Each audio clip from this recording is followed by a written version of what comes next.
2018 Kawasaki Vulcan VN1700. I'm going to be putting a brake flasher on today. I'm going to be putting it on the third light up top, not my normal light. What I've got is I've got a XP-60X. I got it on Amazon. It's like 17 bucks. I did a video a little bit ago unboxing and testing it out.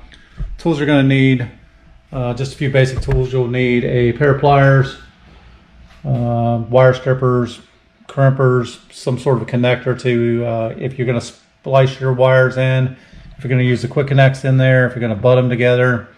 Some people just still black taping things together, but you shouldn't need a whole lot of stuff. A little micro driver to get the tabs out of the trunk lid, but that's about it. Here's a basic set of tools you'll need. You might need a couple other little things as we go, but for the most part, you'll need some sort of wire connector to connect the wires together after we cut them. You'll need a pair of wire strippers, a pair of crimps. You'll need your module, pair of pliers, micro driver to get the trunk pan out, and we're going to need a voltmeter. All right, let's get started. Obviously, since our light's in the trunk here, we're going to pop our trunk open. As we get inside our trunk, we're going to remove the trunk tray, which is down here in the bottom. We're going to remove the tray by pressing down on the tabs in the corners. So there are 4 of these in here, and to remove these, you take a micro driver, your screwdriver, you push down. You don't want to push it all the way through, just push it in far enough that the tab goes down and releases. We're going to do that on all 4 corners here. So I'm going to do that one. Second one's there. Third one's in the front. And fourth one in the front.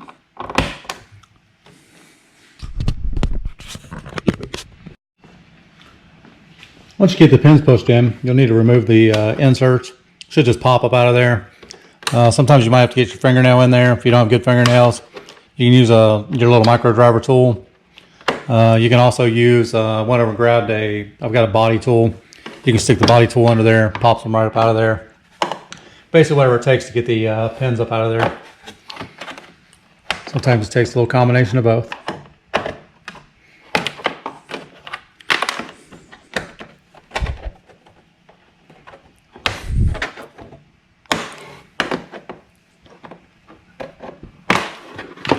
And there we go, a little bit more stubborn because I'm videotaping it. If I wasn't videotaping it, those would have popped right out. After you get those loose, your trunk should be loose, or your trunk insert should be loose. If you've added the speakers to the rear like I have here, these bolts will catch the tray. So I've actually got to lift the back side of mine up first and then pull it up out of there. If you haven't put those in, it's not so bad. The tray just fall out in your hands.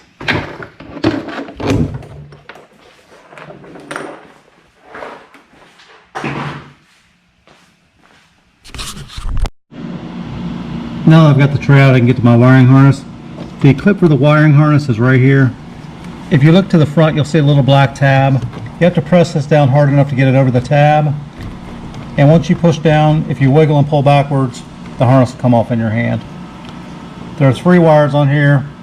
The black and yellow, 9 times out of 10 are your ground. One of these is going to be a key on, so the light runs all the time. The other will actually be the brake lever light. So what we need to do is we need to determine which one's our key on and which one is not. I'm going to go grab the voltmeter. Alright, I want to grab the voltmeter. What I'm going to do, since I pretty much know just from working on vehicles for years, this black one is most likely my ground wire. What I've done is I've turned the key on the motorcycle. Inside here are my pins. What I'm going to do is I'm going to pull this ground right here. I know this is a good ground. So I'm going to hook my ground wire up, or my ground lead on my probe to here. And then what I'm going to do is I'm going to test these 2 lines in here. If I hit this one here, as you can see, I've got 11 volts now. So I know this is my key on constant. If I touch the left side, I get nothing. So what I need to do now is just verify that with my brake lever, when I pull my brake lever, that this left pin is actually getting engaged. Now since I'm out here on my own, it makes it a little bit more difficult to do things. One would be pull the brake lever, run all the way to the back, check the wire before the brake lever came up. So I'm basically just going to take a string. You're going to hear the brake click, so you'll know that the switch is engaged. I'm just going to tie this off, so basically the brake handle stays engaged. So I know the brake handle's pulled now, so I can go back here. When I go back here now to my voltmeter, my bottom light is on, so I know my brake light is on the bottom. When I check my wire leads back here now, again my ground is still over there on the side. When I check this left pin here, I'm getting 11 volts, 12 volts. So I know my blue wire is my brake switch, my red wire is my key on, and my black wire is my ground. This is the XP-60X module. It's a flasher unit, some rapid flashes, then it goes to a steady pulse. Most of these units you do not need to ground the output side, so I don't need this ground wire here, but you will need to ground the unit itself. So I'm going to pull this ground to right here because I know this is a good chassis ground because I just checked it. The blue wire on the back of our wiring harness, I'm going to have to open this up, cut into my blue wire, and then the output side is going to go into the other side, which goes into the light itself. So the next thing we need to do is we need to figure out where this is going to fit. I'm going to put my light back on temporarily so everything is back in place where it normally is. Reroute my harness, make sure the tray goes in good. So my harness is where it belongs at. This little module looks like it will fit right up against this back wall here, which is what I'm really hoping. So I'm basically going to just set that in there. I'm going to take my trunk lid, or my trunk insert, and fit it back into place here. And just make sure that it fits. You should be able to see all your tab mounting holes, which I can down below, so I can see all 4 tab mounting holes. So that's actually a good location for that. It's not going to be in the way, it's not going to block anything. Shouldn't be any problem. The only thing I might have to do is extend my ground. I'm not sure that it's going to reach from there. I don't want to block my wiring harness in case I ever have to get this out, and I don't want to go up and down on it because the wires are going to be sticking up past my trunk lid. So I want to mount it right here. So I'm going to take a little extension and I'm going to extend this wire and make it reach to over here. Grab me a butt splice, wire strippers, and a pair of crimps. Now I know for a fact I'm not going to need the output side ground wire. I only need about that much of that ground wire to get there. So I'm going to cut this off pretty close to the back side here. Since I'm not going to use it anyhow, I'm going to nip that. And what I'm going to do is I'm going to butt connect it into this one right here. So I'm going to slide one end in. And usually there's enough room in here. You can cut these to where they're short and flush out. I try to get them where they overlap each other so that wire is actually touching on both sides of that. Take a good pair of crimps. If you don't have a pair of crimps, go to the store, buy a pair of crimps. These Woods crimps, Lowe's, are super inexpensive. Because you actually want to be able to crimp the wire. You don't just want to take a pair of pliers and smash it. You want to actually go through and make connection and make sure it doesn't fall off again. So now I've got this extended out. You can do one of two things here. You can make a little eye loop and put it on here, get real fancy, or you can just strip the wire off, slide underneath the connector. Entirely up to you. Now I didn't have this tool when I showed you the tool layout. When you're modifying some of this stuff, sometimes you just have to make changes. Your particular instance, you may not have to do this. You may not need this. You may be able to ground it right to the back here somewhere. You may find a ground that's close enough you don't need to. In this case I have to modify. You do not need an extension this long. The reason I'm using this so you can actually see what's going on here. I'm just going to loosen this up. I'm not going to take it all the way out even. I'm going to loosen it to the point where I can slide my wire underneath there, and I'm just going to ground it right back down. Again, if you want to, you can put a eye hook on it, you can put a horseshoe on it, you can put anything you want. As long as you get a good ground under there. If you get a bad ground, you can drain your battery, so be real careful that you get a good ground. I'm going to put a horseshoe blade under here. So when I go to fit it, obviously the bolt's bigger than what I've got, so all I'm going to do is I'm going to take my wire strippers. I'm going to spread this out a little bit with the wire strippers. You can use a pair of pliers, fingers, whatever you want, as long as you make that wide enough to go underneath of that. I want it to fit under there real good. I'm going to slide it under the factory one. That way when I tighten it down, I get a really good ground on this.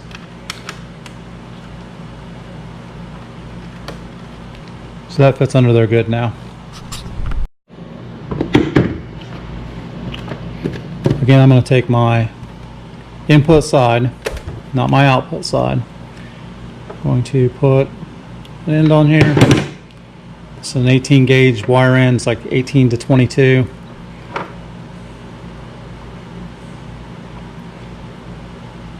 I'll put it to where I can actually see the wire coming out the other side a little bit, and then just pull it back slightly. Again, using a good set of crimpers, smash that down to where it actually will not come back out of there. Pull on it, check it, make sure it doesn't come out. Again, bad ground can equal a dead battery. Once you get that, I'm going to slide this back underneath it here, and then I'm going to take my 12mm and tighten it back up.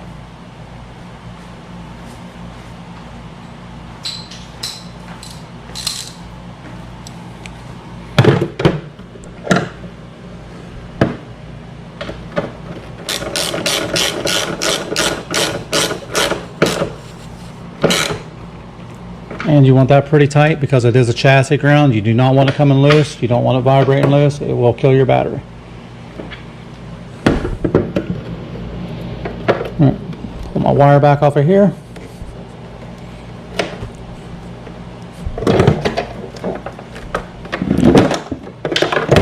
This out of my way. I'm going to put this in the same channel as the tail light. Make sure it reaches, which it does. And then the next step is going to be cutting into this harness.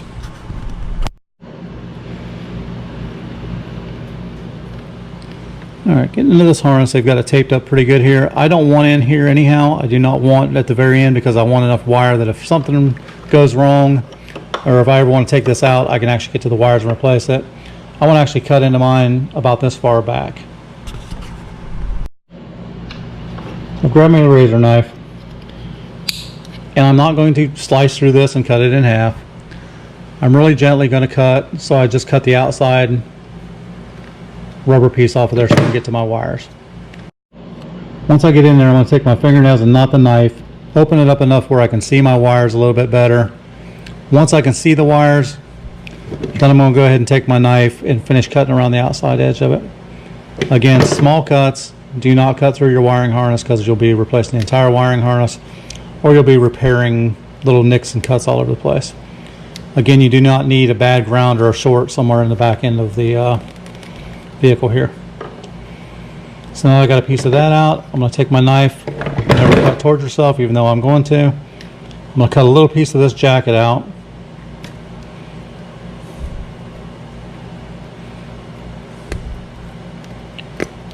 Just so I can expose a little bit more of the wire. So there's my red, my black, and my blue.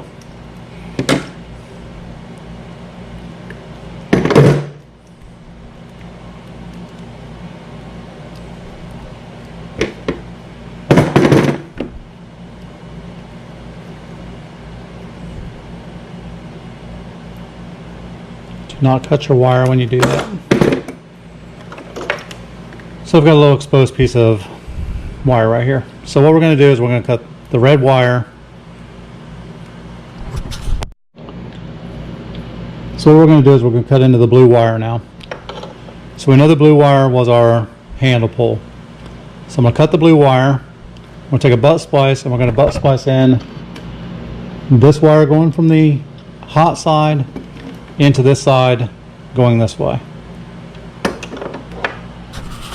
So there's my blue wire. I'm cutting it up high so I can get to it. Once I cut that,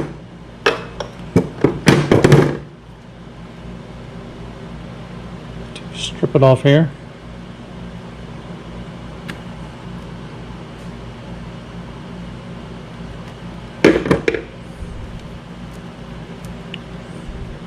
Twist it.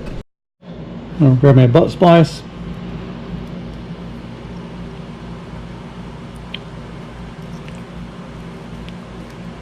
Push it up in there all the way. Make sure I've got the input side, not the output side of my harness.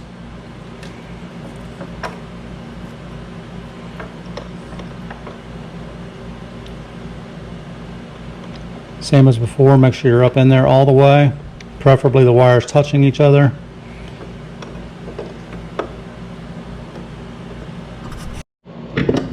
And then we're going to crimp them.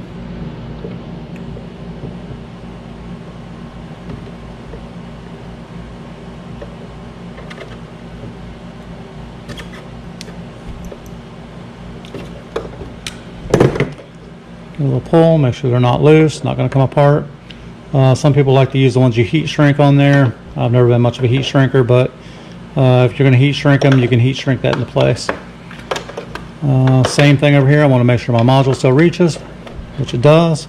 I'm going to take my blue wire. I'm going to pull my blue wire through the harness now, since I've cut it over there. So there's the other end of my blue wire. I know it's going to fit back on here, and then I'm going to take it and I'm going to connect this one to this one now. Again, we don't need to connect the ground, only the positive. So I'm going to pull that. And I'm going to grab me a butt splice. And again, if you don't want to use butt splices, you can wire nut these, you can twist them together, tape them, you can solder them together. Basically, whatever way you want to get them together. Whatever you're comfortable with, do it that way. Just make sure you get good connections no matter what. Take my crimpers, crimp it down.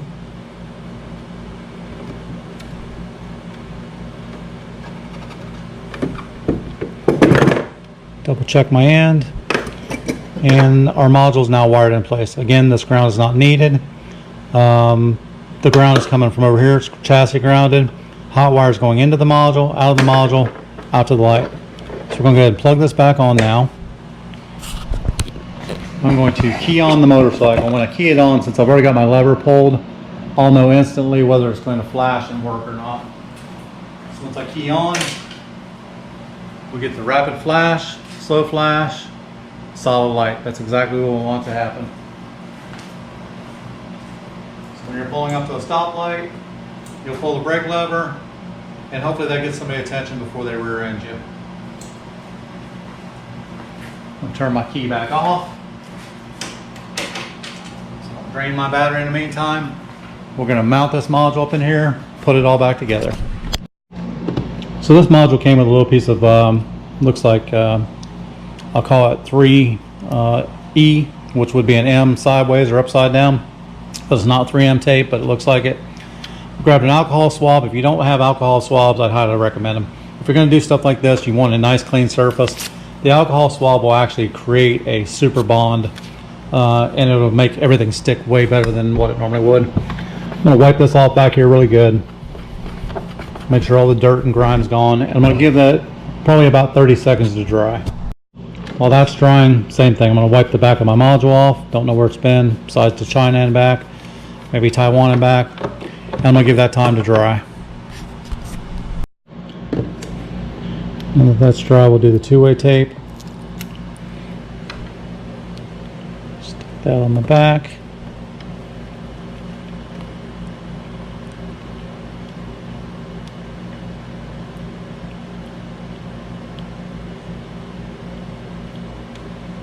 Again, good 3E tape here. I'm going to pause the video while I start this. Okay, 45 seconds later. It's amazing how something that small can aggravate you to death. I'm going to go ahead and mount this back where I had originally planned. Press firmly, and you can tell it just instantly sticks to it. I'm going to route my wiring so it's down underneath my the little channel that comes in here. I'll tuck it in good. There's a spot back in here. I'm just going to tuck my wires up into that hole. That'll also keep them drier. Not that you should be getting anything wet in here, but if for some reason you put something back here and you spill something back here, at least you'll be able to keep them dry. And then we're going to put our trunk lid in as soon as I sweep this thing out. Alright, trunk lid back in. Again, if you've done the rear speakers on here, you're going to have to slide it underneath of those prior. Obviously, if you did the speakers yourself, you know that. If you didn't do the speakers yourself, you'll find out real quick. It won't go in under those bolts. Once I drop the trunk in, again, just double check, make sure nothing's hitting, make sure you're not pinching your wires, and all your holes should line up underneath evenly. Now, if you haven't put these in before, once you press them down in there, if you take this and you push up, basically pull the pin completely out of the hole. That'll leave you a little grommet. Take the grommet, insert it in the hole. Once you get it in the hole, take your push pin, take your thumb and press down until it's even. Once it's even, that's all there is to it. Repeat it 3 more times.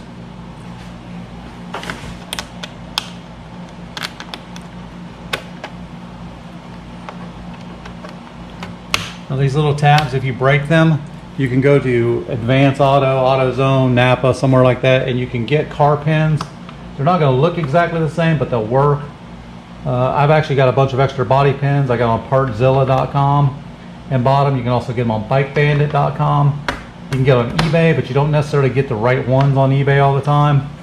Partzilla and Bike Bandit, you'll actually get Kawasaki parts. Bike Bandit is a little bit more expensive. Partzilla, I think, is $7.95. The pins were $1.25, $1.50 a piece. So if you're going to do stuff like this, you might want to get some extra pins just to make sure you've got them if you ever need them. So there's our trunk lid back in. So there's our trunk tray back in. After that, it's just a matter of closing the lid. Again, 2018 Kawasaki Vulcan VN1700 Voyager. Hope you enjoyed the video. Please subscribe, please like. Got more videos to come. I've actually got an air horn I bought for it. The air horn should be here tomorrow. We'll be doing a video on putting an air horn on here. We're going to wake some people up.